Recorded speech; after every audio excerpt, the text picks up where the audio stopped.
All right, forgive me because I'm not fully awake. Didn't get enough sleep last night, but we're doing this because I need to create a pattern where I consistently make a 5-minute video. It's just to hold myself accountable and to help me get started.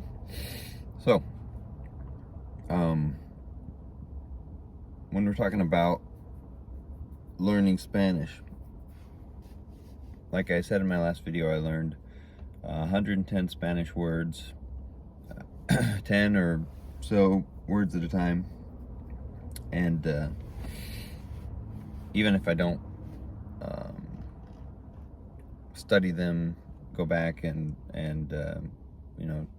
read what I initially learned, I don't have to do that in order to remember. The way that I learn to remember allows me to pick up kind of anywhere I am.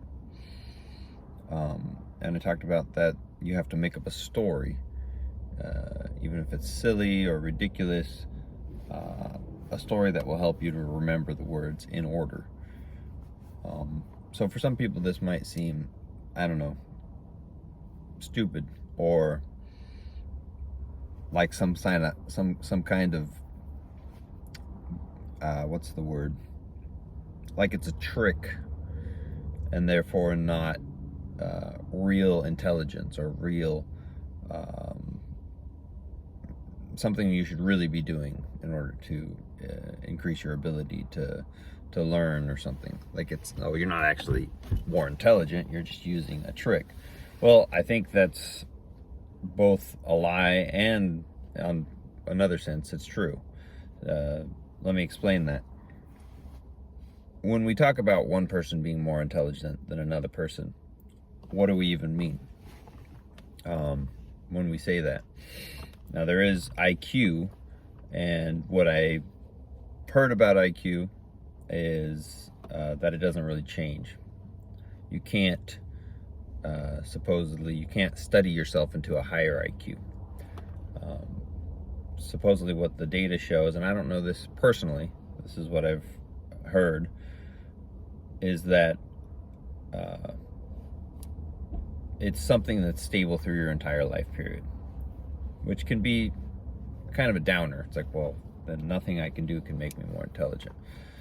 But that's only if you define intelligence by that stable IQ quotient.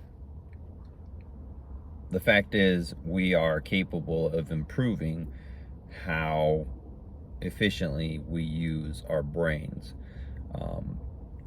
What I think and what I've experienced both with myself, with my son, with other people in my life, and what I've heard from plenty of other successful people is that we just don't use our brains. It's not like that rumor that you've heard. It's like, oh, well, humans don't use more than 10% of their brains, and so if we could somehow use 100%, it's not exactly like that. We use everything in our brains. There's no part of our brain that's inactive, let's say, unless somebody has some sort of brain injury or something like that. But for most humans, we use everything in our brain.